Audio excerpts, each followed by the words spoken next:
so in osteosarcoma, micrometastasis, that subclinical metastasis, usually present in 70 to 80% of the time. And we have seen in our practice, and the literature also believes that if we combine chemotherapy followed by surgery versus surgery alone, the overall survival is better when the biomodality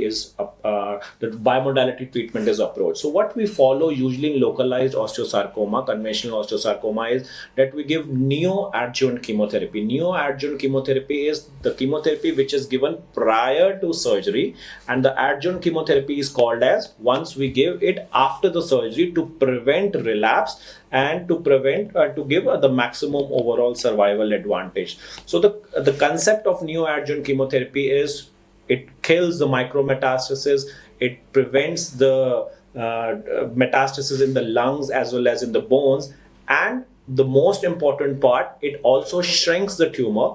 And osteosarcoma is moderately sensitive to chemotherapy. Ewing sarcoma is highly sensitive to chemotherapy, so it shrinks the tumor, it gives a better surgical plane, as well as it decreases the incidence of further metastasis and gives us a clear-cut overall survival advantage. So regarding chemotherapy, we initially, when we started our journey in chemotherapy in osteosarcoma, we used to have the basic drug, which is platinum, which is called as cisplatin, and then came the era of anthracycline, which is doxorubicin. So cisplatin and doxorubicin were the two famous drugs which were being used in either in neoadjuvant or in adjuvant setting. But for last, I would say, a decade, we are using the 3-drug regime. The 3-drug regime is very commonly and very famously known as MAP regime. The M stands for methotrexate, A stands for adriamycin, and P stands for platinum, which is usually cisplatinum.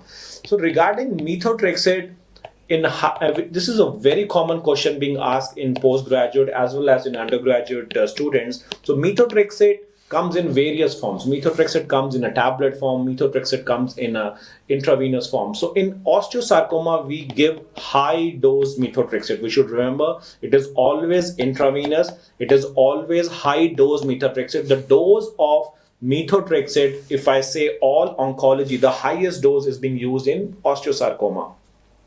So what is the definition of high-dose methotrexate? If we remember our pharmacological days, our KD Tripathi days, so methotrexate given at a dose 1 gram per meter square, more than 1 gram per meter square, is defined as high-dose methotrexate.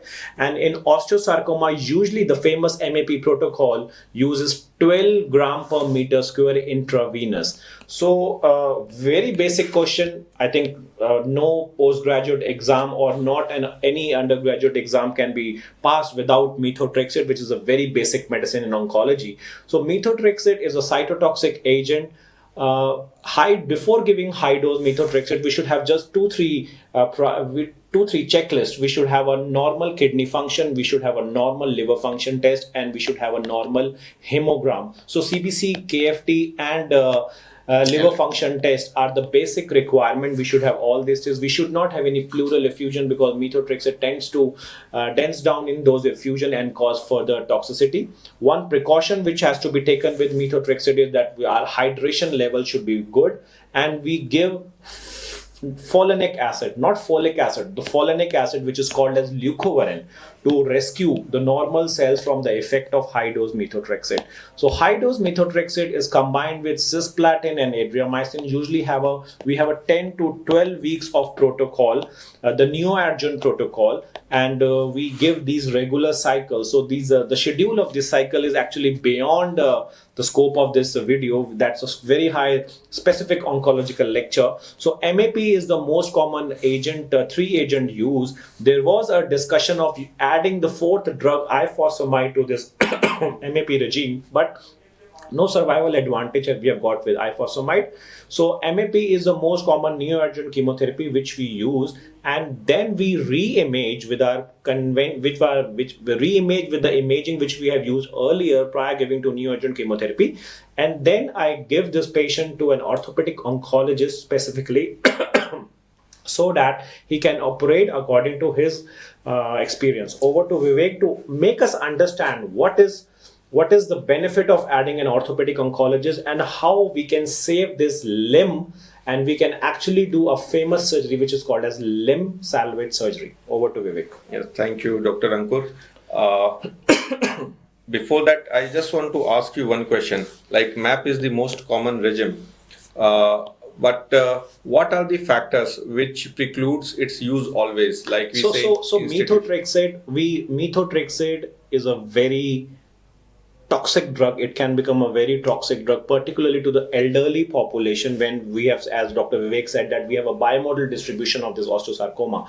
So once we have patients who are in 5th or 6th decade, who have some comorbidities, who have some long-standing diabetes, some preclinical nephropathy, and we believe as an oncologist that this patient won't be able to survive the high-dose methotrexate, and MAP high-dose methotrexate actually involve 5 to 7 days of admission in ward because of the pre-hydration and the post-hydration. So elderly patients who are not able to tolerate adriamycin, again comes to that elderly patients are not able to actually take cisplatin also in the right dosages, which is 60 milligram per meter square. So in those patients, we substitute cisplatin by a sister drug which is called as carboplatin. So elderly patients who cannot take methotrexate, we usually go with cisplatin or doxorubicin. And however, wherever we can't use cisplatin, we use carboplatin with doxorubicin. But believe me, when we substitute carboplatin with cisplatin, our survival goes down. So this is not the favorite drug, but if we don't have any options, we will go with 2 drugs. And if we cannot give cisplatin, we have to use carboplatin. Believe me, again, a common question of cisplatin, it is nephrotoxic, it is autotoxic, and it can cause neuropathy as well. Very well, you have summarized that MAP requires proper admission. The level monitoring has to be there. That's why sometimes in centers where you don't have these facilities, it has been substituted with even with ifosfamide, and in elderly, the platin, that instead of cisplatin, we use carboplatin.